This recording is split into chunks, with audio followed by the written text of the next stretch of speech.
खुद से वादा, मेहनत ज्यादा और मजबूत इरादा, यही सफलता के मूल मंत्र है। और इन तीनों ही बातों पे आप अमल कर रहे हैं, इन तीनों ही चीजों को आप फॉलो कर रहे हैं, मुझे पता है। आपने खुद से वादा भी किया है कि इस बार गवर्नमेंट जॉब लेके ही रहेंगे। आप दिन रात अपने जॉब के लिए मेहनत भी कर रहे हैं और ये मजबूत इरादा भी आपने कर लिया है कि एक सीट पक्की करनी ही करनी है, क्योंकि बहुत दिनों से जिस समय का इंतजार था वो समय आ चुका है। और यूपी असिस्टेंट प्रोफेसर टीजीटी और पीजीटी की परीक्षा तिथि जारी हो गई है। इवन जो है उत्तर प्रदेश शिक्षा सेवा चयन आयोग ने हरी झंडी भी दे दी है और एक और नोटिस जारी कर दिया है कि परीक्षा अपनी निर्धारित तिथियों पे होगी।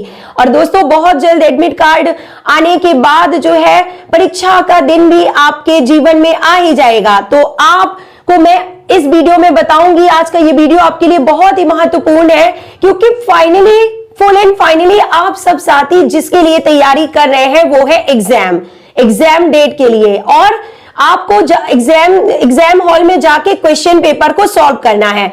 125 क्वेश्चंस का एक क्वेश्चन पेपर आपके सामने होगा और आपको उसको इतने अच्छे से करना है कि आप ज्यादा स्कोर कर सके और जो है आप सफलता प्राप्त कर सके इस एग्जाम में। अब दोस्तों थोड़ा सोचिए, दिमाग लगाइए कि ऐसी वो कौन सी चीज है जो आपको अच्छा स्कोर करने में हेल्पफुल होगी। वो होगा क्वेश्चन पेपर का पैटर्न। मैं बताऊं आपको कि क्वेश्चन पेपर अभी तक आपने जितने ओल्ड क्वेश्चन पेपर सॉल्व किए वो तो आपके लिए हेल्पफुल होंगे ही, लेकिन ये जानना आपके लिए बहुत जरूरी है कि आगामी पेपर कैसा होने वाला है, क्वेश्चंस कैसे आने वाले हैं, पेपर कैसा सेट होने वाला है। बहुत इंपॉर्टेंट है ये जानना। और आज की इस वीडियो में मैं आपको वही बातें बताने वाली हूं कि एक्चुअली क्वेश्चन पेपर सेट कैसे किए जाते हैं। बहुत से एग्जाम्स के क्वेश्चन पेपर का एनालिसिस करने के बाद ये वीडियो मैं आपके लिए लेके आई हूं दोस्तों, क्योंकि मैंने खुद भी बहुत सारे एग्जाम्स दिए हैं, बहुत से राज्यों के, केंद्रीय विद्यालय, नवोदय विद्यालय, उत्तर प्रदेश, राजस्थान, मध्य प्रदेश और जो है हरियाणा तक के राज्यों के पेपर मैंने दिए हैं। तो उन सब का अनुभव एक साथ आज आपको इस वीडियो में मैं बता रही हूं। तो इस तरीके से तैयारी कीजिए। क्वेश्चन पेपर कैसे बनता है, क्वेश्चंस कैसे लिए जाते हैं, कैसे सेट किया जाता है क्वेश्चन पेपर, ये पूरी जानकारी मैं आपको देने जा रही हूं। तो देखिए, सबसे पहले मैं आपको बता दूं कि अगर आप क्वेश्चन पेपर को ध्यान से देखिए तो एक क्वेश्चन के होते हैं 4 ऑप्शन। एग्री, सबको पता है कि एक क्वेश्चन के होते हैं 4 ऑप्शन। अब उन ऑप्शंस को जब हम ध्यान से पढ़ते हैं तो हमको क्या पता चलता है, आपको जो नोट करना है कि 4 ऑप्शंस में से कोई एक ऑप्शन ही होगा अगर कि टॉपिक से रिलेटेड है। जैसे कि क्वेश्चन पूछा गया कि स्टडी ऑफ जॉइंट्स को क्या कहते हैं, तो जो एक आंसर होता है वही उसका करेक्ट आंसर होता है, आपको पता है। और वो जो आंसर होता है वो उसका डायरेक्ट रिलेटेड होता है उसी टॉपिक से। जैसे कि स्टडी ऑफ जॉइंट्स को बोलते हैं ऑर्थोलॉजी। अब आप ऑर्थोलॉजी तो करेक्ट आंसर है, आपने पढ़ लिया, आपको पता भी है, आपका तैयार भी है।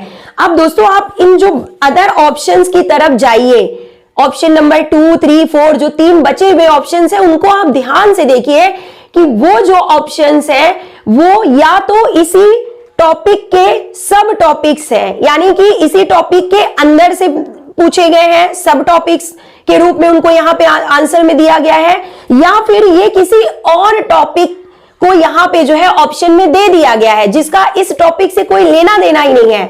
बहुत काम की चीज है, समझिए कि अगर जिस टॉपिक से क्वेश्चन पूछा गया है तो जो ऑप्शंस होते हैं वो या तो उसी टॉपिक से होते हैं या उस टॉपिक के सब टॉपिक से होते हैं या फिर उस टॉपिक से रिलेटेड ऑप्शंस ही नहीं होते हैं, जिनको हम बोलते हैं इजी क्वेश्चन, जिनको आप देख के तुरंत सॉल्व कर लेते हैं। तो यहां पे जो पकड़ने वाली बात है जो आपको तैयारी में मदद करेगी वो ये है कि जब भी आप पढ़े ओल्ड क्वेश्चन पेपर तो आप उन अदर ऑप्शंस को भी पढ़िए और उन अदर ऑप्शंस के टॉपिक्स को भी बहुत अच्छे से तैयार कीजिए, क्योंकि मैं बता रही हूं आपको कि जो अगला जो पेपर आपको आने वाला है एग्जाम में वो इसी टॉपिक से पूछा जाएगा, लेकिन जो ऑप्शंस दिए रहते हैं उन ऑप्शंस के टॉपिक से भी क्वेश्चंस पूछे जाएंगे। तो यही एग्जामिनर का माइंड सेटअप होता है। वो ओल्ड क्वेश्चन पेपर उठाते हैं और क्या करते हैं कि जो टॉपिक से ऑप्शंस पूछे गए हैं उन ऑप्शंस से वो और ज्यादा क्वेश्चंस बनाते हैं। तो आपको ये बात दिमाग में बिठा लेनी है कि जो ऑप्शंस दिए हुए हैं उन ऑप्शंस को आपको बहुत अच्छे से तैयार करना है। ऑप्शंस के जो टॉपिक है उनको डिटेल में पढ़ना है, उन ऑप्शन से क्या क्या क्वेश्चन बन सकते हैं। बिल्कुल, क्योंकि अगर ऑप्शन में 4 ऑप्शन है तो एक तो उस टॉपिक से रिलेटेड होता है और 3 ऑप्शन जो है अदर टॉपिक से होते हैं, तो उन टॉपिक्स को आप बिल्कुल बहुत अच्छे से पढ़ लीजिए। ये आपकी पहली ट्रिक। दूसरा देखिए, मैं आपको बता दूं कि क्या होता है कि एक ही टॉपिक से जो है कई क्वेश्चंस पूछने की जो एग्जामिनर की आदत होती है वो बहुत ज्यादा पाई गई है क्वेश्चन पेपर में। तो ऐसा टॉपिक एग्जामिनर पकड़ते हैं जो बहुत इंपॉर्टेंट होता है आपके सब्जेक्ट का। जैसे कि अगर हम स्पोर्ट्स एंड गेम्स में बात करें तो एथलेटिक्स हो गया, ठीक है, इसके बाद बायोमैकेनिक्स हो गया। इसी तरह हर सब्जेक्ट में कुछ ऐसे टॉपिक होते हैं जो मोस्ट इंपॉर्टेंट होते हैं, जिनसे क्वेश्चंस पूछे ही पूछे जाते हैं, बनाने ही बनाने हैं एग्जामिनर को। अगर एग्जामिनर उन टॉपिक्स को छोड़ देता है तो जो है क्वेश्चन पेपर अधूरा रह जाता है। तो आप पकड़िए, आप इतने दिन से पढ़ रहे हैं, आपने इतने क्वेश्चन पेपर सॉल्व कर लिए। अब आप इन क्वेश्चन पेपर को जब आपने सॉल्व किया था तो आपको पता चल गया होगा दोस्तों कि हाँ, ये वो टॉपिक है जिनसे बहुत ज्यादा क्वेश्चंस पूछे जाते हैं। मोर देन 10 क्वेश्चंस भी कभी कभी एक ही टॉपिक से पूछे जाते हैं। तो आपको फाइंड आउट करना है कि वो इंपॉर्टेंट टॉपिक क्या है, कौन से बन सकते हैं। और एग्जामिनर भी ऐसा ही करते हैं, जो इंपॉर्टेंट टॉपिक्स होते हैं ना दोस्तों, उनसे ज्यादा क्वेश्चंस पूछते हैं। तो आप थोड़ा सा लिस्ट आउट कीजिए कि हाँ, ये इंपॉर्टेंट है और इनसे जो है एग्जामिनर क्वेश्चंस सेटअप कर सकते हैं। तो एक ये भी ट्रिक है। नंबर 3 देखिए, जो क्वेश्चन पेपर सेट करने का तरीका होता है एग्जामिनर का, वो कैसा होता है कि ओल्ड क्वेश्चन पेपर से एज इट इज क्वेश्चंस उठाने की आदत सभी एग्जामिनर्स की होती है।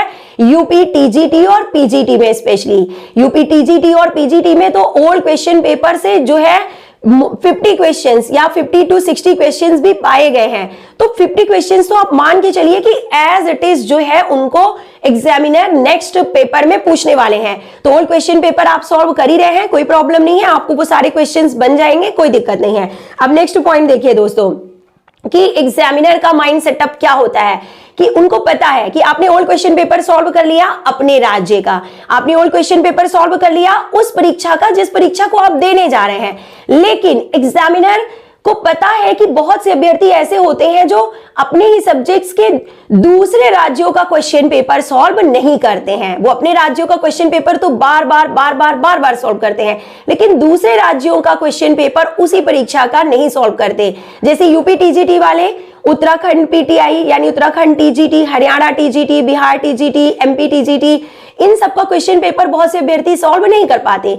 तो एग्जामिनर की नेक्स्ट ट्रिक क्या होती है कि वो दूसरे राज्यों के क्वेश्चन पेपर्स को रखते हैं और उनमें से कुछ क्वेश्चंस उठा लेते हैं। तो ये तरीका भी आपको अपनाना है। मैंने पहले ही बता दिया है कि आपको अपने राज्य के साथ साथ दूसरे राज्यों के क्वेश्चन पेपर्स को भी सॉल्व करना है दोस्तों। नेक्स्ट देखिए, एग्जामिनर का जो तरीका होता है क्वेश्चन पेपर बनाने का कि करंट अफेयर्स कोर्स में नहीं दिया हुआ है, लेकिन फिर भी 2 या 3 क्वेश्चंस वो करंट अफेयर से दे ही देंगे, यानी कि लेटेस्ट। आप बहुत पीछे मत जाइए। इस मंथ का, अभी आप मार्च मंथ चल रहा है तो थोड़ा सा देख लीजिए इस मंथ में कौन सी ऐसी खबरें हैं जिन्होंने आपके सब्जेक्ट में हलचल मचा दी है। इसके बाद अप्रैल मंथ, जिस मंथ में आप पेपर देने जा रहे हैं उस मंथ का तो उतना इंपॉर्टेंट नहीं होगा क्योंकि पेपर पहले ही सेट हो चुके होते हैं। तो आप जिस मंथ में पेपर है उसके 1-2 महीने पहले का करंट अफेयर्स थोड़ा सा देख के जरूर जाएं। 2 या 3 क्वेश्चन हर एग्जामिनर की आदत होती है कि ट्विस्ट के लिए या सिलेक्शन को टफ बनाने के लिए जो है सिलेबस में नहीं होने के बावजूद भी वो करंट अफेयर्स के क्वेश्चंस डाल देते हैं। तो ये हो गया। इसके बाद दोस्तों मैं बताऊं आपको कि साइकोलॉजी के कुछ क्वेश्चंस जरूर आते हैं क्योंकि आप टीचर बनने जा रहे हैं, आप बच्चों को जो है मार्गदर्शन देने जा रहे हैं और टीचर बनने के साथ साथ आप उनके पेरेंट्स भी हैं, अभिभावक भी हैं, उनके साथ रहते हैं। हर तरह की समस्याएं आती हैं। तो इन समस्याओं से उलझने के लिए किस तरह की साइकोलॉजी आप अपने सब्जेक्ट में यूज करेंगे, उससे रिलेटेड कुछ क्वेश्चंस जो है एग्जामिनर 1 या 2 क्वेश्चन जरूर रख सकते हैं। तो थोड़ा सा, या फिर कॉमन साइकोलॉजी आपके सब्जेक्ट से रिलेटेड जो है उससे रिलेटेड क्वेश्चंस एग्जामिनर्स जो है रख सकते हैं क्वेश्चन पेपर में। तो दोस्तों बहुत से क्वेश्चन पेपर को एनालिसिस करने के बाद ही मैं इस नतीजे पे पहुंच पाई हूं और ये मॉडल टेस्ट पेपर जो है आपके लिए लेके आई हूं। और मेरा पूरा विश्वास है कि इसी तरीके से क्वेश्चन पेपर सेट किया जाएगा और आपको परीक्षा हॉल में दिया जाएगा। और अगर आप इन तरीकों को अपनाते हैं तो आपको सफलता प्राप्त करने से कोई नहीं रोक सकता, क्योंकि ये वो बातें हैं दोस्तों जो एक एक्सपीरियंस टीचर ही आपको बता सकता है, जिसने बहुत सी असफलताओं का सामना किया हो। और मैंने जो है देखे हैं, बहुत से पेपर, बहुत से एग्जाम दिए हैं, इसलिए अपना सारा एक्सपीरियंस मैंने आपको इसमें वीडियो में शेयर किया है। ऐसा ही होता है क्वेश्चन पेपर सेट करने का तरीका। आप इन ट्रिक्स को अपनाइए, आप एग्जामिनेशन हॉल में जाएंगे, आपको पेपर करने में बिल्कुल भी दिक्कत नहीं होगी और आपका सिलेक्शन इस बार जरूर होगा। तो मिलते हैं नेक्स्ट वीडियो में। Till then take care, good bye, have a nice day.